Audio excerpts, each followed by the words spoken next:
អង្គុលីមៀលបរិត្តនិងពោឆាំងកៈបរិត្តបាននាលប្អូនស្រីតាំងពីអាត្មាកើនហើយដោយអរិយជាតិមិនចេះខ្លែងផ្ដាច់ផ្ដាល់ជីវិនសត្វឡើយដោយពាក្យសច្ចនាងសូមសេរីសុស្ដីកើតមានដល់នាងសូមសេរីសុស្ដីកើតមានដល់គណនៃនាងពោឆាំងកៈទាំងឡាយ7ប្រការនេះគឺសតិសម្ពោឆាំងទាំងមួយធម្មវិជ្ជយ៉ាងសម្ពោឆាំងកៈមួយវិរិយ៉ាងសម្ពោឆាំងទាំងមួយបៃតេសម្ពោឆាំងទាំងមួយបសន្ធិសម្ពោឆាំងទាំងមួយសមាធិសម្ពោឆាំងទាំងមួយឧបេក្ខាសម្ពោឆាំងទាំងមួយដែលព្រះមុនីជាម្ចាស់ទ្រង់ជ្រាបនៅធម៌ទាំងពួងត្រាសម្ដែងហើយដោយប្រពៃគឺបង្គោលចម្រើនហើយធ្វើឲ្យច្រើនហើយតែងប្រព្រឹត្តទៅដើម្បីសេចក្តីដឹងក្រៃពេកផងដើម្បីកិរិយាចេញចាកតណ្ហាផងដើម្បី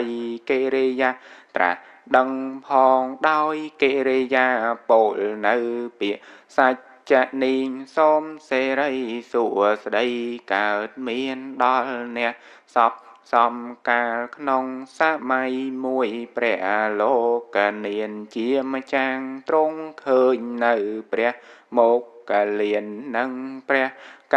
សបៈមានជំងឺដល់នៅទុក្ខវេទនាហើយទ្រង់សម្ដែងនៅពោឆាំងកៈទាំងឡាយ7ប្រការព្រះថេរៈទាំងពីរអង្គនោះក៏រីករាយចំពោះព្រះពុទ្ធភាសិទ្ធនោះហើយបានជាសះស្បើយចាងរកក្នុងមួយរំពេចនោះដោយកិរិយាពោលនៅពាងសញ្ចនេះសូមសេរីសួស្ដីកើតមានដល់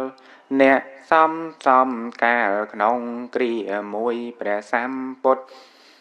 ជាព្រះធម្មរាជដែលគិលានរោគបៀនហើយទ្រង់ត្រាងប្រើព្រះចន្ទៈទេឲ្យសម្ដែងនៅពោឆាំងកៈនោះដែលដោយអើពើហើយទ្រង់រីករាយហើយជាសះស្បើយចាអាពាធនោះក្នុងមួយរំពេចនោះដោយកិរិយាពោលនៅពាក្យសញ្ចនាងសូមសេរីសួស្ដីកើតមានដល់អ្នក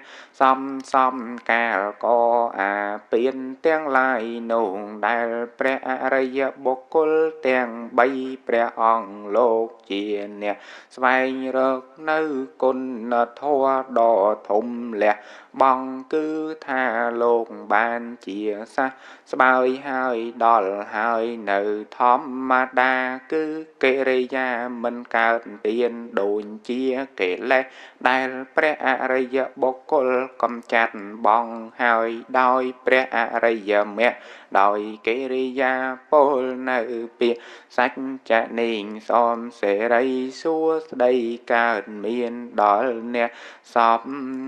ពកា